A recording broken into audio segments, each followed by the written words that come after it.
Parce que, en fait, vous êtes... Attendez, vous êtes toujours que sur ce conflit, et je voudrais savoir pourquoi les informations...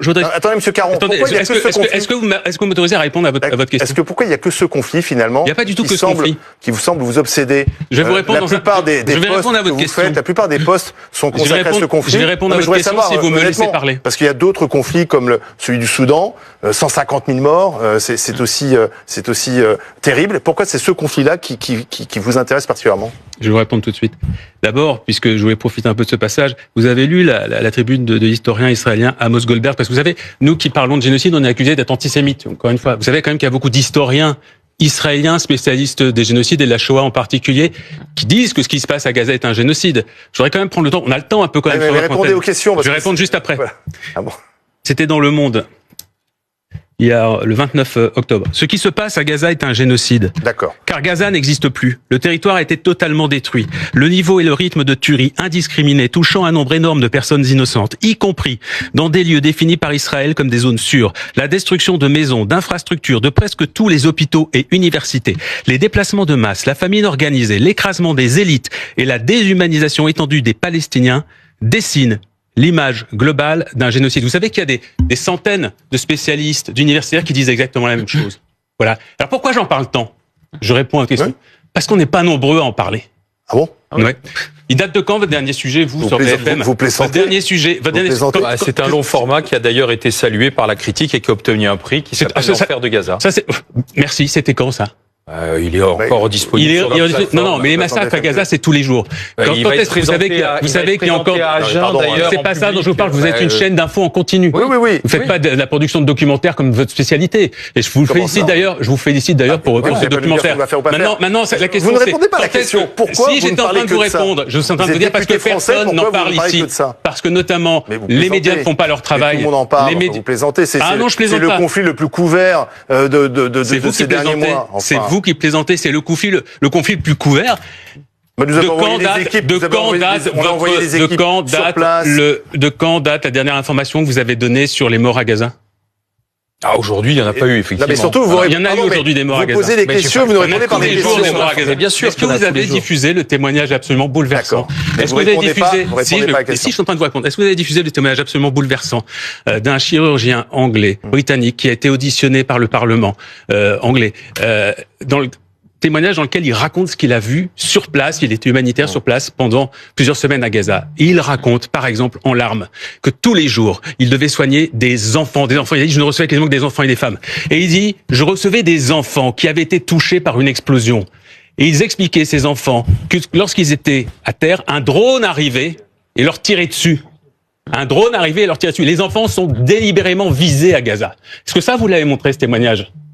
Non, on n'a pas montré ce témoignage. Eh bien voilà, c'est exactement pour ça que j'en parle autant. Il y a d'autres médias qui les ont montrés. On a montré aussi les témoignages. C'est dans les journaux. Je réponds à votre question, si vous m'autorisez à y répondre. J'en parle autant parce que je suis obsédé par une chose. Ça c'est vrai. Je suis pas du tout obsédé par Israël, comme dit Arthur. Je suis obsédé par ce conflit. Je suis obsédé par la faillite de l'humanité. Oui. Aujourd'hui, à laquelle on assiste à Gaza, on la voit au Soudan, on la voit dans 20 000. Non, on voit pas les choses de la même manière. Vous parlez jamais de la Russie contre l'Ukraine. Enfin, c'est simplement, je m'interroge pourquoi, en tant que député français, il y a beaucoup de gens qui parlent déjà de l'Ukraine, par exemple. En revanche, on est très, très peu nombreux. Pourquoi on est si peu nombreux? Ça m'interroge peut-être. Parce que quand on en parle pour dire ce qui s'y passe, pour dire la vérité de ce qui s'y passe, eh bien, on est harcelé, on est traité d'antisémite, notre famille est menacée de mort. C'est peut-être pour ça que si peu de gens en parlent. Et par exemple, quand on parle d'Amsterdam. Non mais c'est quand même curieux. Pourquoi vous n'en parlez pas? Mais vous plaisantez. Je suis en train de vous dire de quand datent vos dernières informations sur Gaza. Écoutez, je vais vous faire toute la liste des reportages, je vais vous les envoyer, M. Caron. Mais vous n'êtes pas allé m'envoyer. Si vous étiez sûr de vous me diriez. Tous les duplex qui ont été consacrés. Tout à l'heure à 15h, on a montré effectivement les dernières images de Gaza. On l'a fait hier soir ou hier matin, mais ça n'existe pas. D'accord. Aymeric Caron, parlons d'Amsterdam. Est-ce que c'est un pogrom qui a été organisé dans les rues d'Amsterdam?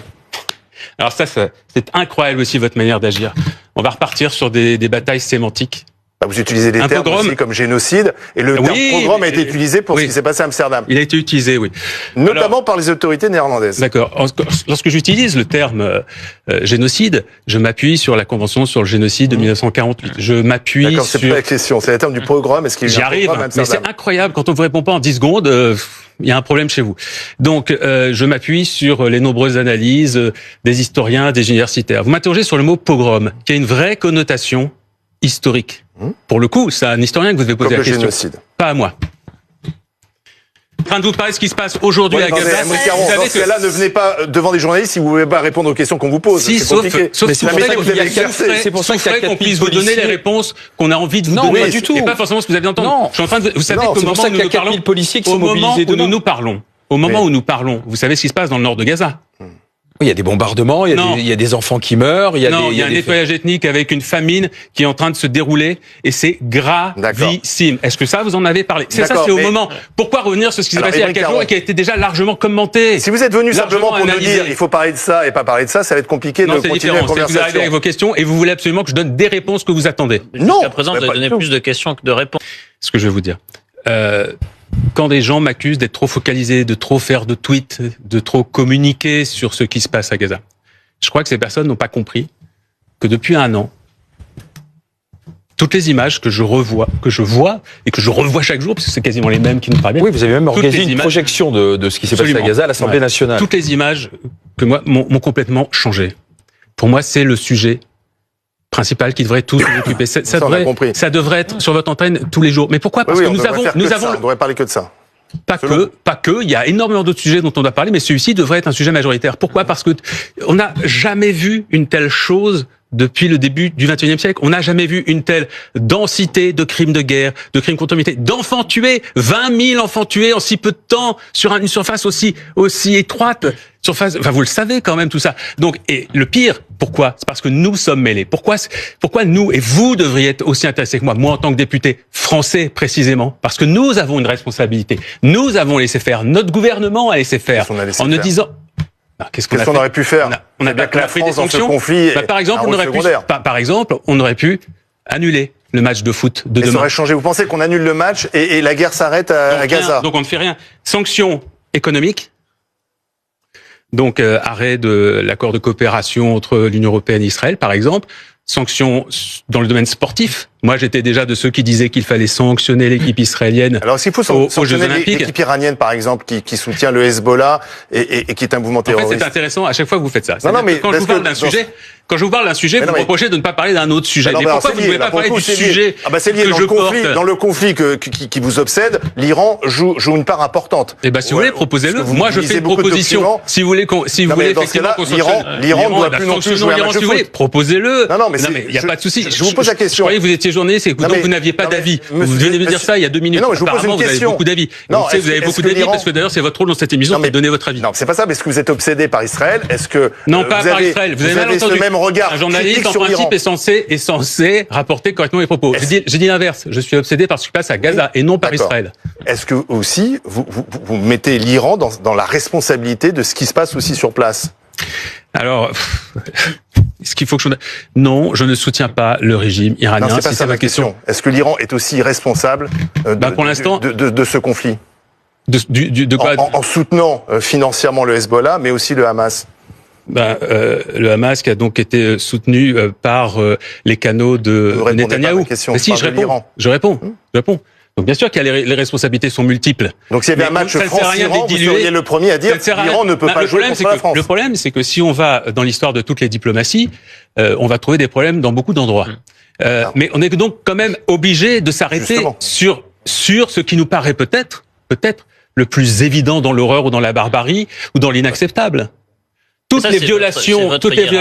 Personnelle, c'est vous qui hiérarchisez des situations de guerre. Parce que la façon dont les Russes ont traité les Tchétchènes n'était pas plus agréable.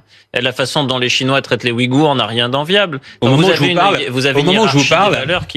je vous parle, attends, il va terminer, il va simplement terminer. Non, mais c'est simplement ce point-là, c'est que vous avez hiérarchisé certaines causes. Non, j'ai rien hiérarchisé, il y a des évidences qui s'imposent à vous. Vous n'avez qu'un bracelet au poignet, moi j'en ai pas. Comment? Vous n'avez qu'un bracelet au poignet, moi j'en ai pas. Donc vous avez ce Free Palestine. Donc, et vous me le reprochez? Non, pas du tout. Je dis que vous avez votre hiérarchie des valeurs. C'est pas comme si Non, mais vous pourriez en avoir 4 autres, 5 autres, 6 autres, des conflits dans le monde qui sont d'une gravité au moins équivalente par le fait que des crimes de guerre sont commis. Il n'y en a pas qu'un seul.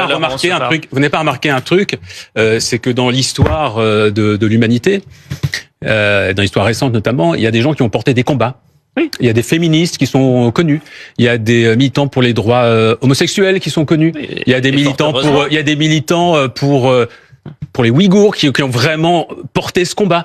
Et c'est comme ça. Il y a des gens qui décident de s'investir dans un combat plutôt qu'un autre. Ça veut pas dire qu'ils méprisent les autres. Mais vous êtes député de la République. Ça s'appelle. Oui, bien sûr. Vous n'êtes pas seulement un activiste. Comment? Vous n'êtes pas seulement un activiste, vous êtes aussi un député, représentant. Mais je fais parfaitement mon travail. Des électeurs. C'est ça, vous ne comprenez pas. J'incarne, effectivement. Je porte la voix de celles et ceux qui m'ont élu et je suis là pour porter une vision politique à l'Assemblée. Or, je porte une vision politique qui est typiquement celle de la France dans laquelle j'ai grandi, en tout cas qu'on m'a présenté comme étant la France, c'est-à-dire celle qui porte des valeurs humanitaires et humanistes fortes.